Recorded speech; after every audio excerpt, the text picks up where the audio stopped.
YouTube Shorts are a massive opportunity for everyone, big or small, to grow very quickly on YouTube. I get asked questions every single week about Shorts.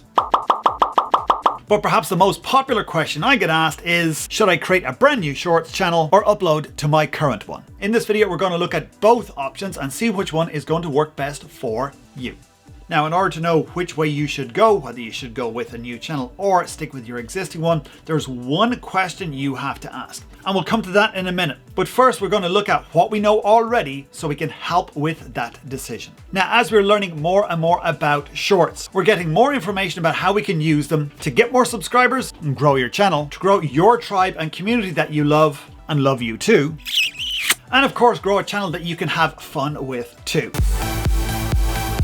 Now, before today, I would have normally said that if you have a channel of a certain size, to create a new Shorts channel. But as the data comes in about YouTube Shorts and their effect on channels, I've seen bigger channels successfully use YouTube Shorts to grow even further, whereas others have actually decided to create a brand new channel and have had success there too. So what have we learned so far about YouTube Shorts? Well, besides YouTube promoting the absolute bejesus out of them and wanting them to be a huge hit, the more YouTube pushes something, the more it's an opportunity for you to use that to grow your channel. Currently, there are over 11 million videos uploaded to YouTube as YouTube Shorts, and 1.5 million channels who've uploaded Shorts to the platform. And of course, this is rising every single day. YouTube wanting to take on TikTok head-to-head means that you have this perfect opportunity now, especially if you are creating TikTok content or if you're creating Instagram Reels as well, to put this on your channel and take advantage of this opportunity. Now, one major thing that we've learned about YouTube Shorts is that the same principles of long form content apply to Shorts. It's just a lot faster. First thing is, your title is as important as ever. You have 40 characters inside a Shorts title, so your title needs to be much punchier than you would normally on long form video. Just like long form video as well, the intro or hook on your video is vital too. Instead of 3 to 5 seconds like you do on long form content, you've about 1 to 2 seconds with Shorts. Everything you do has to keep your viewers' attention. Other things we found is that it can take 15 to 20 days for your content to get on the Shorts shelf. So again, just like long form content, being consistent is important too. Now, I'm running a little experiment with a brand new Shorts channel myself. So I'm taking all this information, putting it on that channel, testing some things, finding out what works, what doesn't. And as soon as I'm finished, I'll be sharing all of that valuable information with you so you can take what does work and throw away what doesn't, so you can grow even faster on YouTube. So putting Shorts on your existing channel or creating a new one depends on one single thing. What's the expectation of your audience? This is the question you have to ask yourself, and to help you answer it, we're going to look at 2 channels.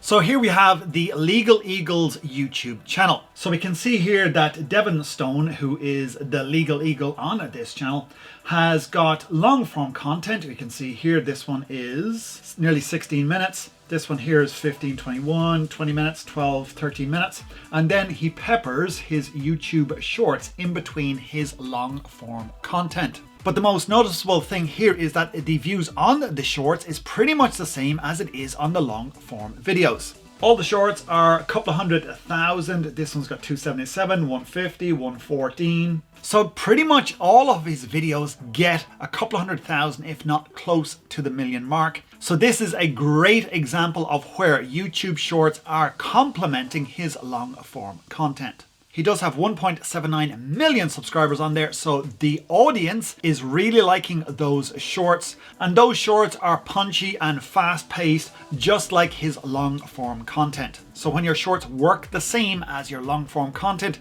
this will really help with the algorithm and YouTube sending you more people and growing your YouTube channel. On the other side, the second channel we're going to look at is Braille Skateboarding. They've got 5.43 million subscribers on their YouTube channel, but instead of adding Shorts to their channel, they've decided to create a separate one called Skateboarding Shorts. This was set up in October, so in about 5 to 6 months, they've already grown 48.6 thousand subscribers. This channel just does Shorts, so you can see here all the videos are under 1 minute. And just like their main channel, they upload daily videos on here, and some of their videos alone have amassed millions upon millions. This one here has got nearly 10 million views.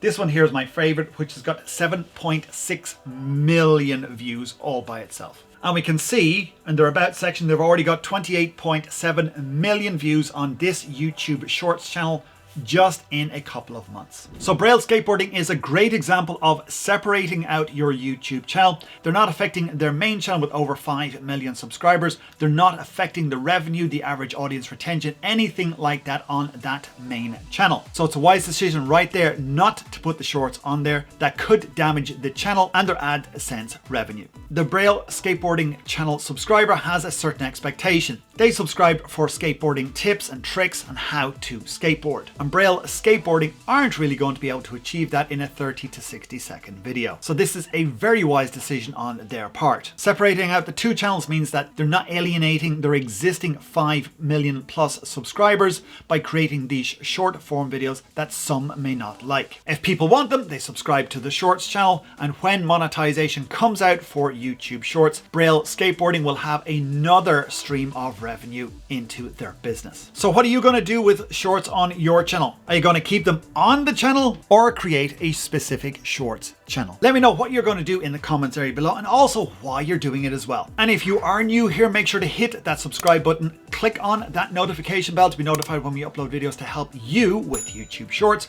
growing your YouTube channel. And you'll also get notified when I upload that video about the experiments we're running with the separate Shorts channel. And if you want even more tricks and tips on how to use YouTube Shorts to grow your channel, make sure to click that link right there.